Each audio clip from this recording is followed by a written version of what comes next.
Hi students, welcome to chem cafe. आज हम chemistry का आप लोगों का वेरी बेसिक्स क्लियर करना चाहते हैं।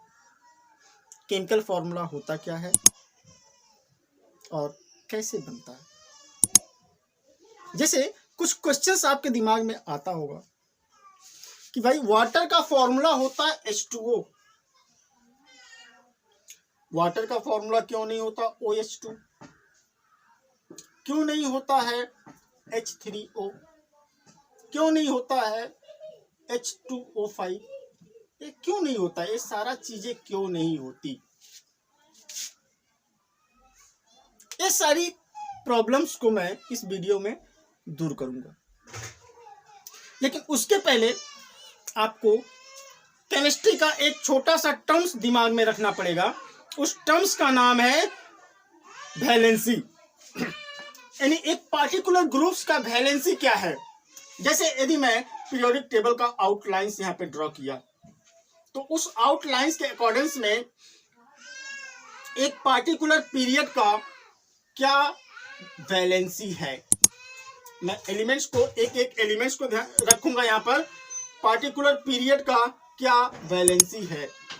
1 2 3 4 5 6 7 8 9 10 11 and 12 13 14 15 16 17 and 18, ये सारा मेरा ग्रुप्स है।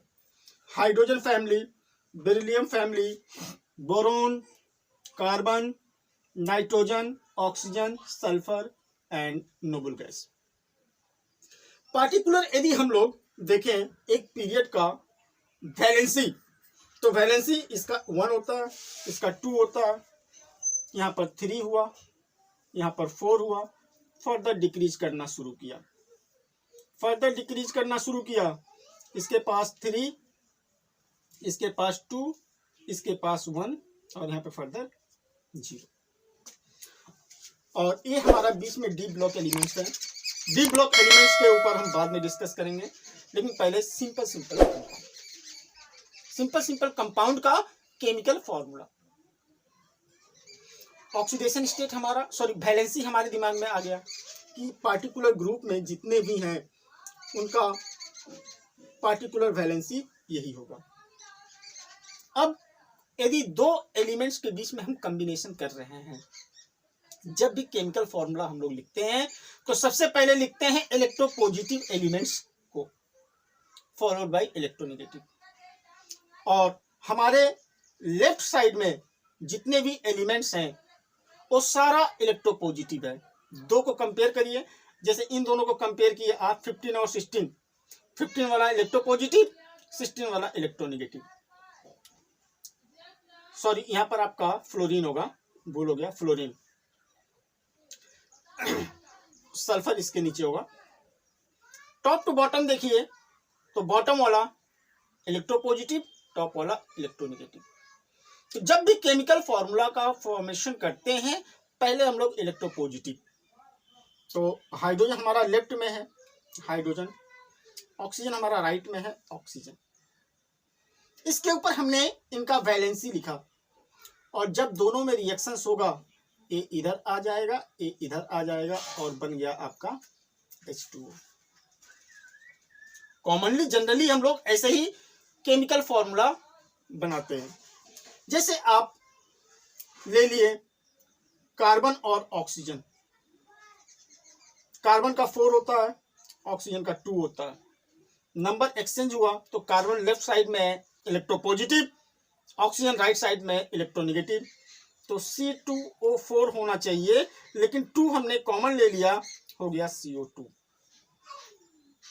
ये बेसिक तरीका है, बस सिर्फ आपको करना क्या है, वैलेंसी एक पार्टिकुलर ग्रुप का ध्यान में रखना है।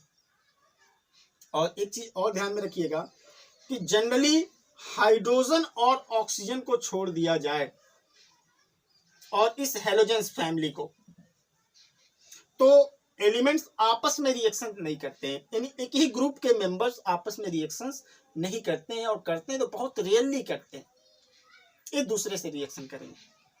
लेकिन हाइड्रोजन और ऑक्सीजन तथा हेलोजेंस को छोड़कर। हाइड्रोजन किसी से भी रिएक्शन कर सकता है, ऑक्सीजन भी जनरली सबसे रिएक्शन करता है, और हेलोजन भी आपस में भी रिएक्शन कर सकता है। इन सब को करने के बाद यहां से तो हमारा सिंपल बना कंपाउंड्स, लेकिन जहां पर हमें कंपाउंड्स में दो से ज्यादा एलिमेंट्स हों, उन सारे कंपाउंड्स को बनाने के लिए आपको आयंस को ध्यान में रखना पड़ेगा। जैसे मैं कुछ आयंस को लिख रहा हूं, उनके ऑक्सीडेशन स्टेट्स को भी, आयंस को आप ध्यान में रखिएगा तो बहुत आसानी से आपका केमिकल फॉर्मूला बन जाएगा। सपोज मेरे पास है H+, K+, Na+ और Li+, Be2+, Mg2+, Ca2+, Al3+, Pb4+, Fe2+, Fe3+ भी होता है, Cu+ भी होता है, Cu2+ होता है, Zn2+ होता है। कुछ एनायंस के बारे में भी मैं लिख रहा हूँ, एक और लिख रहा हूँ NH4+।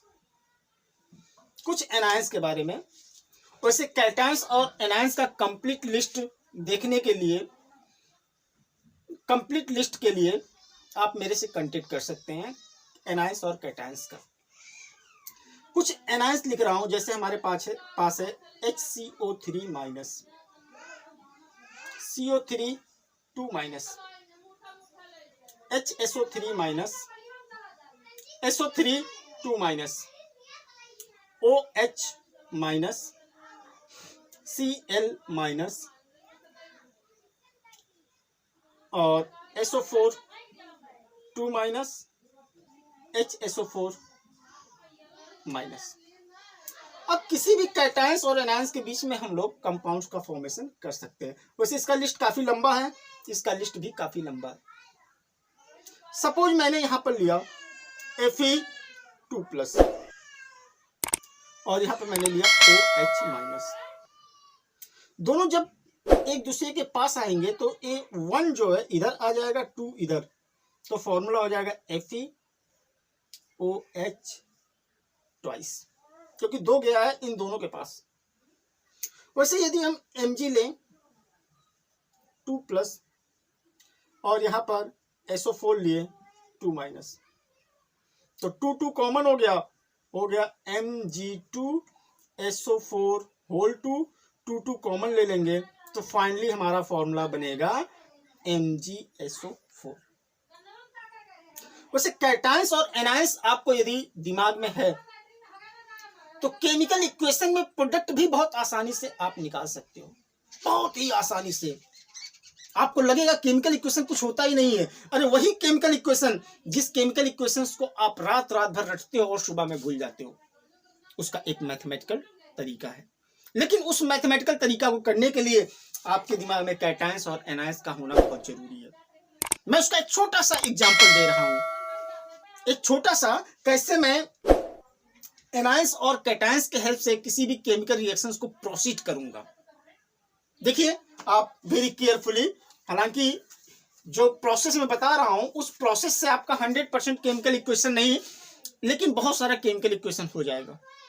एग्जांपल में सपोज मेरे पास है NaOH और इसका मैंने रिएक्शन कराया HNO3 के साथ। हमने क्या किया, इसको आयंस में तोड़ दिया, Na+ होता है, OH- होता है, इसको भी आयंस में तोड़ दिया, H+, NO3-।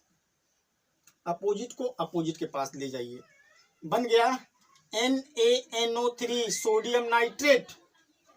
ये बन गया आपका H+ और OH- मिलकर वाटर का फॉर्मेशन कर लिया, H+ और OH- मिलकर वाटर का फॉर्मेशन कर लिया।